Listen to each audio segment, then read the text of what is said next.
Hello everyone, welcome to my music theory lesson.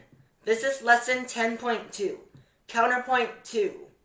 In today's lesson, we are going to learn how to write second species counterpoint above or below any given cantus firmus.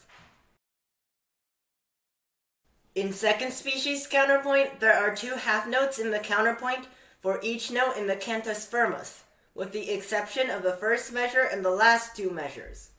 The first measure can contain either two half notes or a half rest followed by a half note. The last measure always has one whole note.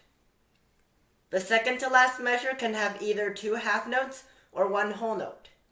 All measures with only a whole note must be written following first species rules. The first note of each measure must form a consonance with the cantus firmus. The second note of each measure can be either a consonance or a dissonant passing tone. Repeated notes are not allowed in second species counterpoint. Like first species counterpoint, you are not allowed to use parallel unisons, fifths, or octaves. That includes hidden parallel perfect consonances.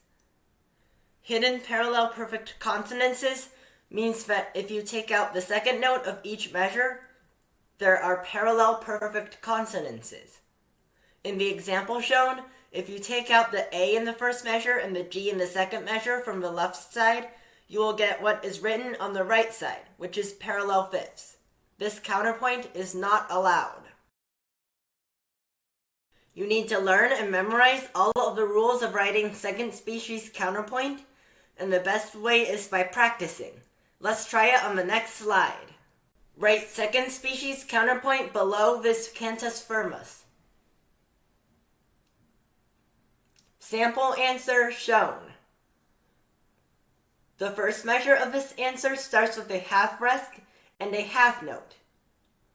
The first interval is a perfect octave. The second measure has a sixth, then an octave. The next measure has a sixth and a third.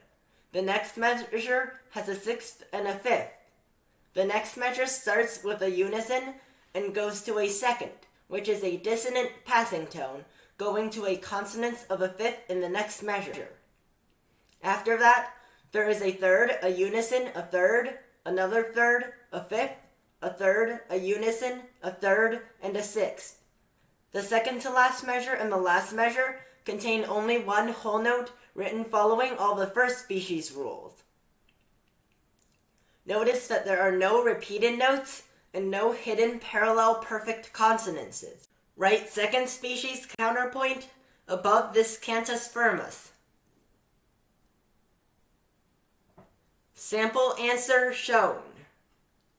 The first measure starts with a half rest and a half note, and an interval of a perfect octave. After that, there is a sixth, a third, a fifth, and an octave, which are all consonances.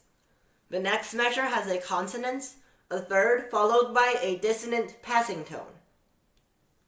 After that, there is a sixth, an octave, a tenth, a leap down to a fifth, a third, a sixth, another sixth, a fifth, an octave, and a sixth. The next measure contains a third followed by a dissonant passing tone that makes an interval of a tritone with the cantus firmus. The rest of the notes are a sixth, a third, a fifth, a sixth, and an octave, which are all consonances.